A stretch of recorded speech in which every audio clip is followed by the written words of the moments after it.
Welcome back to Resonant Truth, and the funeral we are hosting today is for the concept that you are all here. Soul loss, fragmentation, and the falsehood of wholeness. Now, we do not come at this from ourselves being complete and having reclaimed and restored every single part of ourselves across time, space, and dimensions.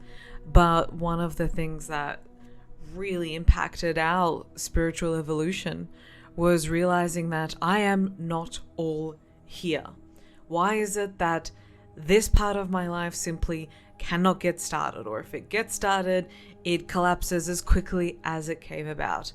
And even the comparison trap. How come X can do this so easily, but I simply cannot get started, and we both have what seem to be the same inputs, so on and so forth. Reminds me of the Cain and Abel story from the book of Genesis. Yes. They both made the same offerings and put in the same level of effort, but one was rewarded and one wasn't.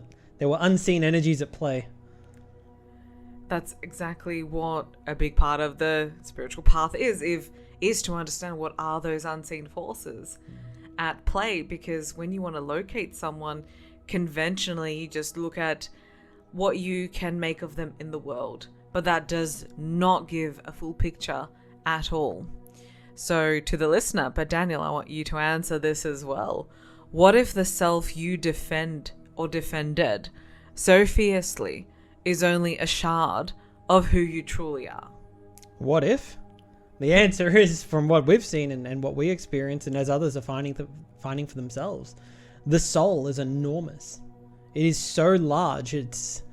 Look into people who experience near-death experiences, and they talk about being forced to come back to the body, like they know they can't stay there. And they talk about how cramped it is to be back in the human vessel. Even the idea when, we've spoken about QHHT and past life exploration. I grow into my higher self. I sort of just dissolve into everything, so to speak, while I'm still holding on to some semblance of me. I wouldn't just say, what if the self we defend so fiercely is only a shard? That's a self-evident truth to me by this stage, and I'd say anyone else who's on the path and really done enough exploration should at least have an idea that that is a truth, if not already have experienced that for themselves directly.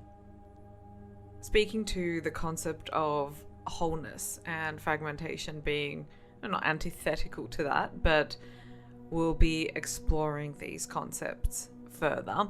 But just to recap the previous episode before the channeling, and we hope that you are still with us and have completely discombobulated your sense of self, and we're going to break that down even further. But when we think I am who I think I am, is that really the soul coming through? Or is that the ego that has taken on a persona? We have seen this, I think we're writing about this in our book, about how the masks, we are writing about this in our book, about how the masks that we were, they learnt to breathe, they became our skin, and we think that it is us. But can you quickly recap how ego builds identity on thought, memory, and survival constructs, especially when the soul isn't all here in the first place? Well, it's sort of that mystical element of, are you one or are you all? And so I recall mentioning something like, when you want to strip away things like memory and identity, like parts of our identity, I mentioned something along the lines of, that's where identity goes to die. Mm-hmm. And so it's not where the self dies, it's where the identity of the self dies.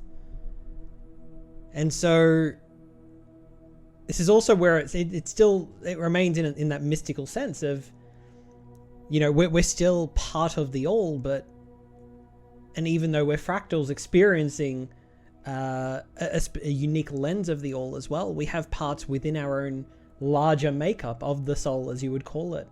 This really gets into like archetypal work and such as well, where really the characters and the roles that we play, a husband, a father, a child, a manager, an intern, these are all their own type of archetypes that carry their own unique energetic imprint. And our ability to be whole and unified is the ability to play any of those roles on command, effortlessly and seamlessly in complete flow. And then when we are not able to do that is why we are on this path. It's like a car conking out. Yes, and some cars really do conk out. Yeah. It was in our last regression that the higher self was like, some people, like monks, they have the aura of like a golden circle. Both of you have the equivalent of a banged up car, so.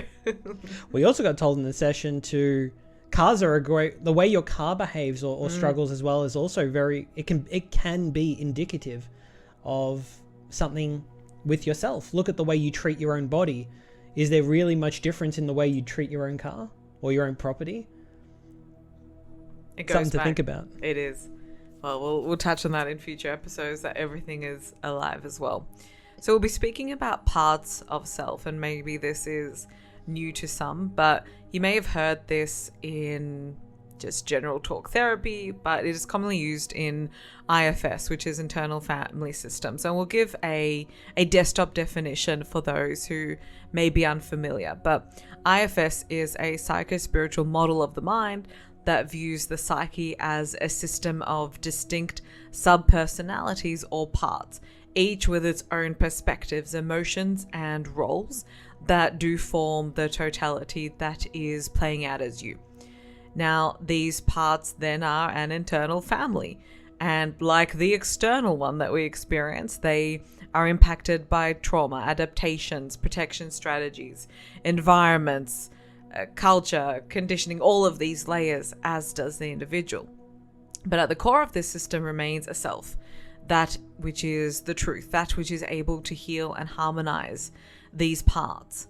So IFS offers a framework and a model for understanding the inner conflict, emotional fragmentation, and starting to integrate and working with these parts by helping individuals access them and develop a healing, healthy, ongoing relationship with these parts. Which I like, because I think of it like free-form Jungian archetypal work as well. And it's also like shamanism light as well, because when we talk about parts and fragmentation, a large part in the shamanic space, I was reading Soul Retrieval by Sandra Ingerman. And, she talks about essentially parts actually leaving you to go exist in other dimensions. Sometimes they'll leave you, sometimes they can get captured and taken. Anything can happen, but it's done in a very non-local sense. You here, might soldier on with life as if, it's another day, not realizing that a part of you has silently slipped away from part of your being as well.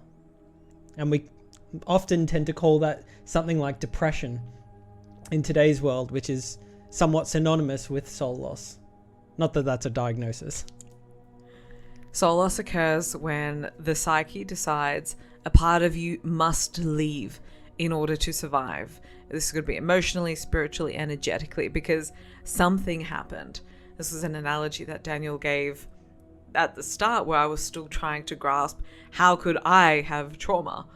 But you gave this analogy as well, for a 3-year-old that dropped their ice cream in front of their family could be the most humiliating thing to that soul in that child's body, that they decided to shut down any sense or the part of themselves that may be really good socially, or that part of themselves that can make a joke or be lighthearted about that situation. That part, because of what happened, could be the most horrible thing to that 3-year-old.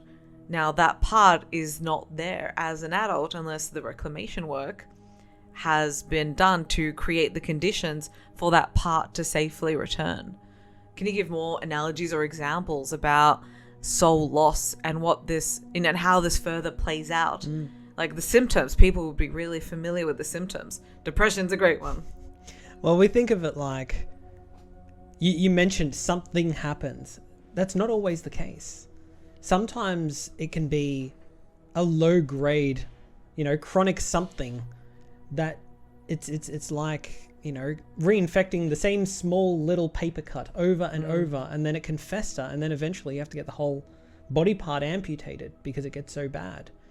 these soul parts also work in the same way. That eventually they, like anyone in the real world, you put up with something for long enough and you're just like, I'm done. The straw that broke the camel's back.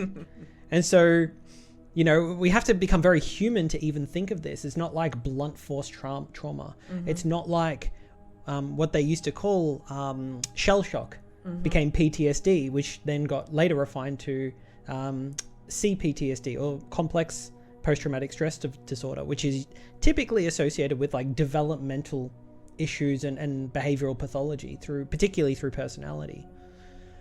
But really, I think the specific examples matter less than just acknowledging that things can be one and done. Again, like a blunt force trauma. I mean, that itself is a trauma to the body. You know, you get hit with a sledgehammer. You know, you got a bruise halfway down your leg. That's its own type of trauma. But trauma also can hit to other dimensions of our being too. It also challenges our belief, and I was deeply challenged by this, that I was not operating from soul level. We think that, you know, you're creating a purpose-led business, and I try to do all of that, but that was the ego trying to mask itself as soul, and then realizing and awakening to soul ain't even here. It hasn't been around for so long because the terrain, the territory, the conditions, how could soul really come through, especially across all sorts of arenas? And this could be through, you know, people have different experiences: betrayal, abandonment, chronic invalidation, shame, abuse, different type of death that directly to them, as in like death of identity, not physically, spiritual disillusionment, or death in the family or friends. And realizing that not all parts are here with you. Like he said, like if you had a part that you kept on abusing again and again and again and weakened, and you didn't feed, certainly did not give them love, why would they work in their greatest capacity for you? So we're all like, you know, we're all going around assuming that everyone has executive functioning. But how could that part have been developed when A, it may not be here, B, it has been given the worst conditions, and C, how could it be optimal if it hasn't even been given a scrap of love? I think of the soul like a punch card, and all the parts that leave are like punching out certain holes, and you know, which parts are you missing? Oh, cool, I'm missing that part too. Not that that is, you came up with that recently, and that's really helpful for people to start cottoning on that. When things simply are not manifesting in the 3D, they're not working. You've done the conventional work. You've tried the chakra clearing to the vision board. You've stuck up affirmations on your mirror. You're not even working with all the parts. And some parts can also fight back. I've tried to do the affirmation thing, and then I just get that you don't believe that. You know that's not true. We're not buying any of this. Also, I liked how she framed in her book was that soul loss. Is it Sandra Ingerman? Yes. Yeah.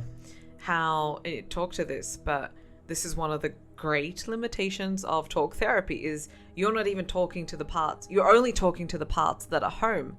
And even with the parts that are home, you're assuming that they have comprehension ability. It's the same sort of bias as like when you do a personality test and you're like, oh yeah, I associate with the introvert. And it's like, well, yeah, because you want to.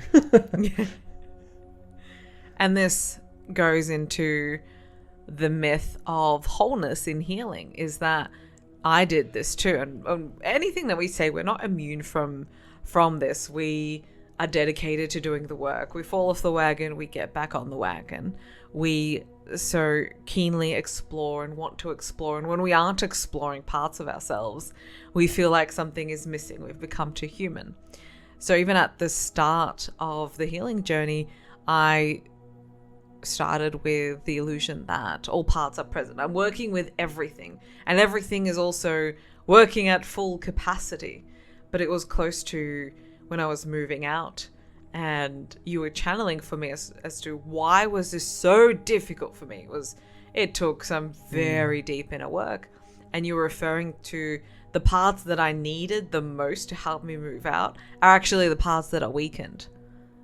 So we're trying to heal these parts, but I'm wanting the most and the best and the greatest, and to do things that might seem so normal to other people, but even who is left and who isn't left and who isn't showing up, how can they? Of course. Do you remember when we did my first underworld journey, and we were confronted with not my inner child, but it was the archetypal child, and speaking. I recall this child speaking through me as, you know, we are also God. We are also the all.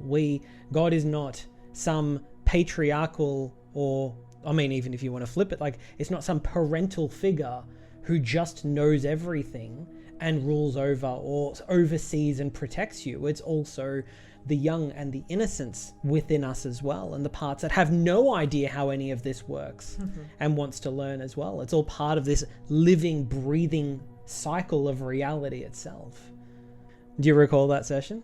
I do. And when we started journeying and experiencing these archetypes and what they have to say was so illuminating, because that's how I also started my shadow work, was working through archetypes, but then having firsthand experience of either bringing them back, or like when you had your journey, understanding these are their own living, breathing spirits with their own experiences, and how much we aren't making space for these spirits to play through us.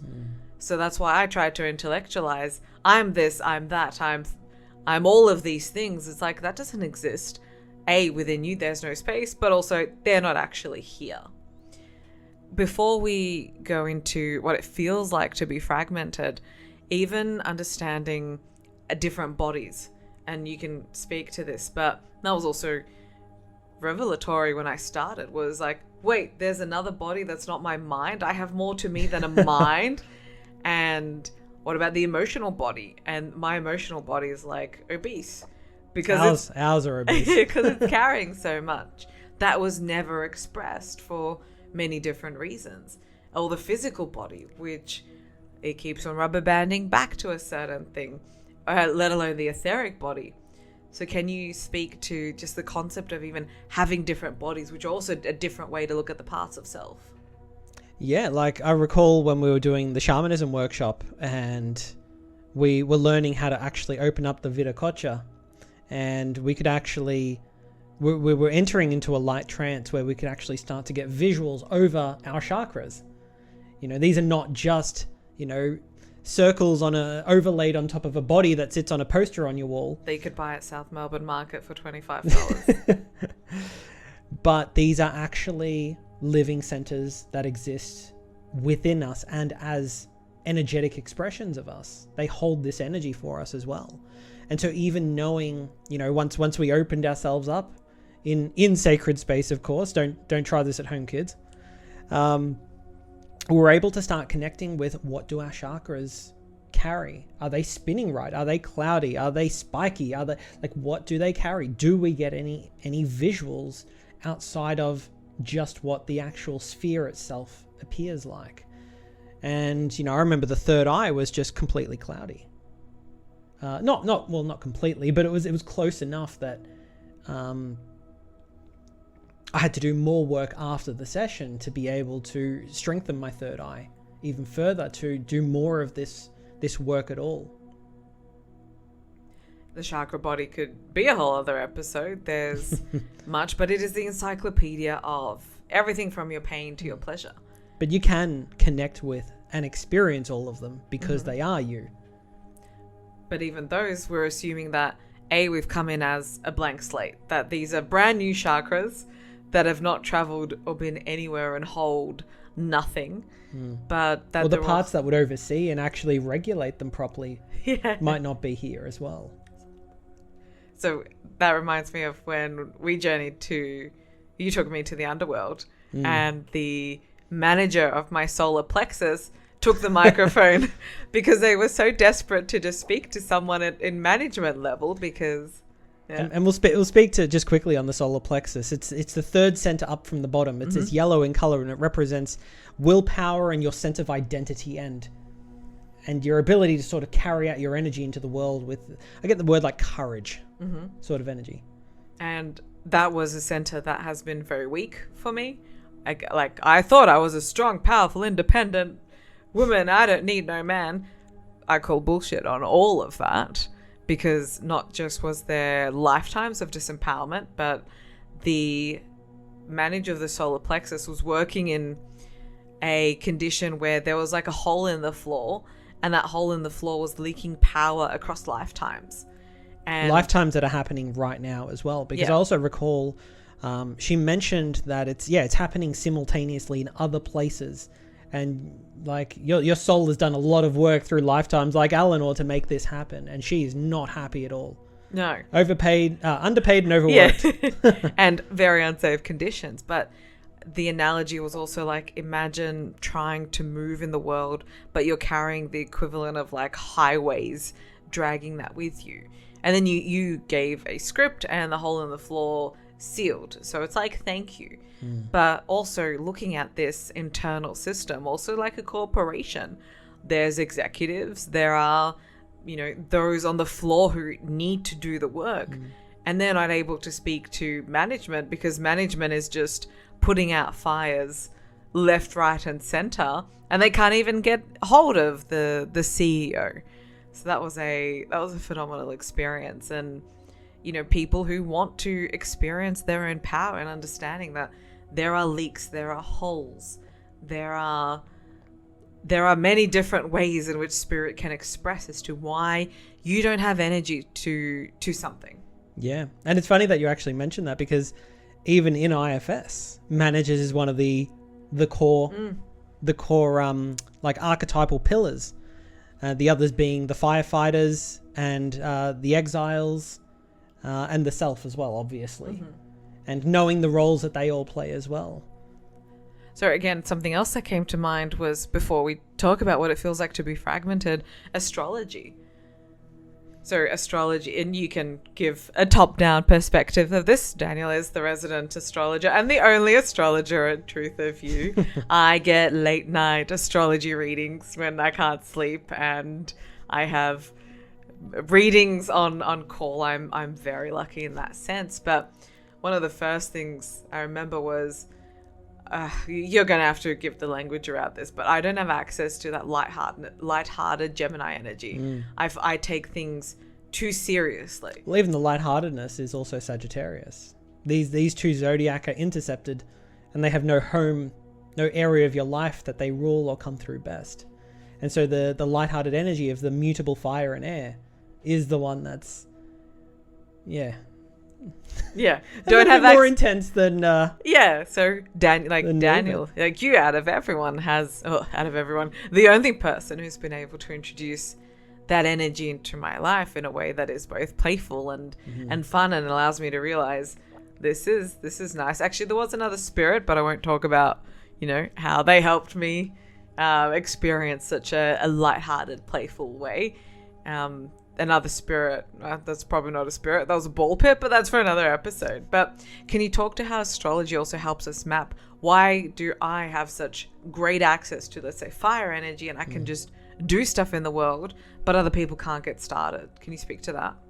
I want to map this also against one of the past lives that I had, where I was this explorer. I was young, I was fit, healthy, I was in a wealthy family, not the most affluent, but I got to travel around. I think I was the second or third child, so I was free to do whatever I wanted, and that came with a lot of perks. And when we brought in my higher self to reflect and review that life, really what came back was, this is the story of a man who had all parts of his life fairly well covered and matured. And that's reflecting back on my life as Daniel now, is one where there are a lot of holes. There are ones that are either have bad scripts or no scripts at all. They haven't really even been tapped into. And so, astrologically, we look to the 12 houses and how those represent the 12 areas of life as well. And knowing what the rulership is as well, where the planet's placed as well, because you also get things like essential dignities. Certain planets like to be in certain areas. Venus love to be at home in Taurus or Libra, but it really does not like to be in in Scorpio, where the theme is letting go rather than having and holding on to the beauty that she so loves. And so I think the first place I'd always go is the 12 houses, and just to know the way that the planets and the zodiac actually influence your way of life as well, so you can get some deep insights into how these energies actually play out for you, both internally and externally as well.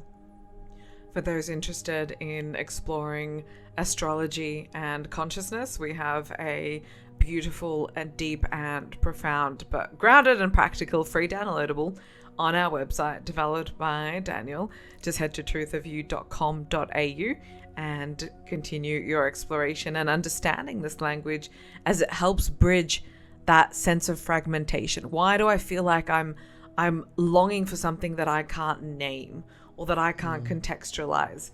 Or finally you get that validation for your own first-hand experience that the world's not going to give you. I mean, you had your own experience, let's say, with chronic fatigue. The world wasn't really validating those, that experience. It's too even the name itself is fuzzy. You're chronically fatigued. It's like, okay, kid, we're all fatigued. Like, we got bills to pay and mouths to feed. Who's not fatigued in today's world? But that was debilitating. I had to drop out of school, and there was a rumor that I was on drugs, and because no one really had anything to say, there was no, medical marker for it. It's something that stuck. And, that was a bit of a tough period, but it really shows just how much we like to also lean onto things that we can also measure and map directly. And when we can't actually make sense of what is actually happening. And what you just correctly said it's that leaning on. When you're fragmented, there does develop an over-reliance on certain archetypes. You now become the strong one. You now become the caregiver. You now become the high achiever. You become the feminist. You over-identify with all of these parts that are now overactive. So they are overworked, maybe overpaid even, but they're also that is also not a healthy expression.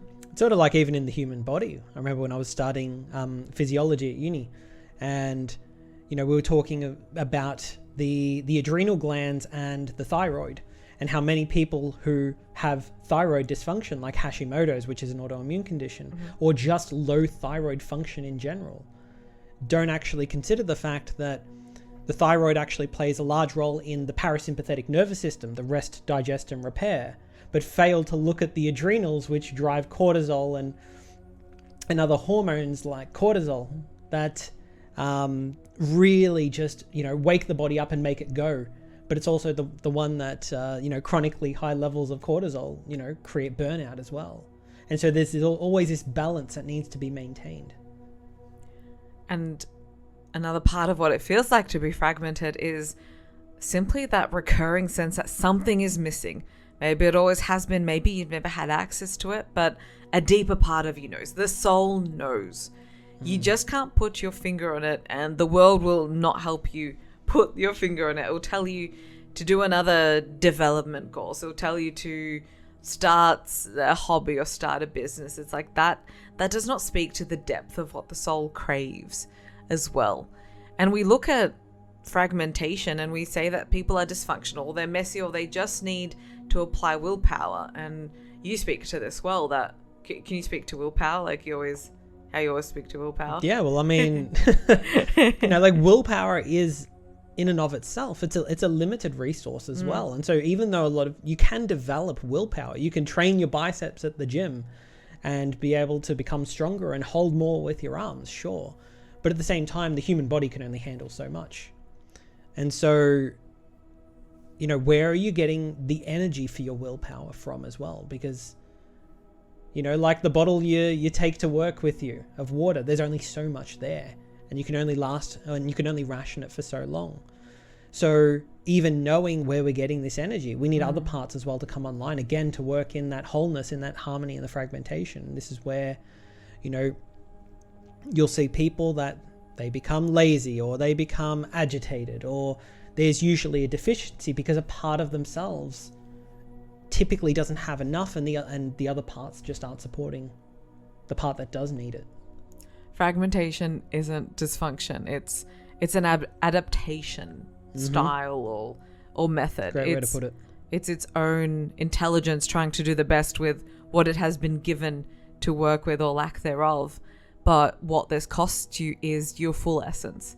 So even just knowing this concept, people that you come across and you start to see patterns playing out, or people, saying that they're whole and whatnot, it's like, well, really, I mean, how much of you is here? How much have you journeyed into your own consciousness and brought back these parts and kept them here? And this is why, we wanted to speak about this, because there are limits of the mind when it comes to doing this work. This is doing the work for the truth of you, because no amount of affirmation or journaling or whatnot, that they can reinforce things, but they can resonate down to the deeper layers of you. Yeah. If the door's open. But we don't also know what left through the astral back door, and what isn't here again. And even this episode, we are talking, but this is about opening awareness, but it takes a lot more to open those portals, to bridge the connections to the realms as to where these parts live. And this is the type of work that we're first doing on each other primarily, is that soul retrieval, inner journeying, trauma-focused shamanic work. That's a good way to put it. Of course. And working, you mentioned, in ceremonial states and sacred spaces. Why is that important for this kind of work? Have you ever had an intrusive thought? Have you ever listened to a song that just wouldn't get out of your head? These are things that really, to a lot of listeners, it's probably going to be something that they've had it and it hasn't been too bad. But these things can get very severe. I knew a friend who had OCD, and how many people love to walk around saying, "Oh, I'm just OCD about this," when they just are a neat freak and they want to be that way. And these recurring thoughts in this friend was detrimental to her health. And she'd take longer to get to work and longer to clean the dishes, and just her rituals were very, I mean, it got frustrating at times. But really, the idea of working in sacred space is really about the idea that you set a strong intention to clear the energy around you and purify it, even for your other bodies as well, just to make sure that anything that may be disrupting or getting in the way of your own intention and your own goals is neutralized, it's contained, it's banished, it's anything or everything that's needed as well. Because it's it's sort of like, it's sort of housekeeping, really. It's not fun, not necessarily fun to do, but I mean, you don't put on your nice suit or your fancy dress without having a shower and being clean first. There's a grossness to it that you feel as well. And then on top of that, you might go out in the world and then you start to smell bad, or your hair doesn't look great. And, and even though you've done most of the work to look good, the whole experience is now brought down and often heavily by not being protected. I mean, there was one ritual that we did, and we didn't properly protect the space. And we went to see our shaman shortly after, and he mentioned that you had a little trickster living in your root chakra. And we thought we did a pretty good job with it, but clearly not enough. Now, look, he was small and not too big of a and set deal. Up a little fire. Yeah, he wasn't doing too much, but he probably just wanted a place to live. But being able to clear the space properly really is just about getting your own intention as reinforced and deeply grounded as possible, so you can just go in and do what you need to do. Get in, do the work, get out. Don't waste time trying to, you call a plumber over to fix, your washing machine, or, a tap underneath the bathroom sink. And if they're coming to do work, wouldn't you want to save money by moving everything else you can out of the way? Make his job easier so you don't have to pay him as much. It's sort of the same deal, something similar to that. So who is here and can they serve? And this is a great moment for those listening to start this much deeper level of introspection. And understanding that not all parts are fit for leadership, not all parts are fit for nurturing, not all parts are fit for willpower, courage, giving attention, taking attention, so on and so forth. Some are frozen in time, some are actually frozen, and some are just so exhausted that it's, it's cruel to even ask them to do something. And it's not even just the parts, even the identity that we basically carry. Our ego, as we might refer to it in this life as well, is the same. Mm-hmm. You look to, again, human design, and different people excel at different types of roles, and their energetic makeup is one that resonates. And even your work with soul contracts really, I've seen the people cry and just with such depth and resonance that they just weren't even expecting to come about, because not only do they have memories that attach with it, it sort of like resonates down the corridor all the way down to the core of them. And they're like, oh, okay, that hit me in a way I wasn't even aware could happen. And so, yeah, just acknowledging that, even who we've come to be in this life, it doesn't necessarily, need to be king of the world. It doesn't need to be, anything more than it is. So for those listening, start asking yourself, which part is running your relationship? Which part is building your business? Which part is parenting your child and your inner child? And your inner child. And are they even meant to be in that role? Yeah. Because when we, you've seen the books, be the CEO of your own life, so on and so forth, but apply that same principle to the internal organizational chaos inside. Don't put the intern at the top. Yeah. We make a joke that when we have strange dreams or uneventful dreams, it's like they put the intern on and they just took a whole lot of random reruns and just clipped it together. It's like there was no message in there. And then sometimes we have like very vivid lucid dreams and it's like, okay, have to remember this. Yeah.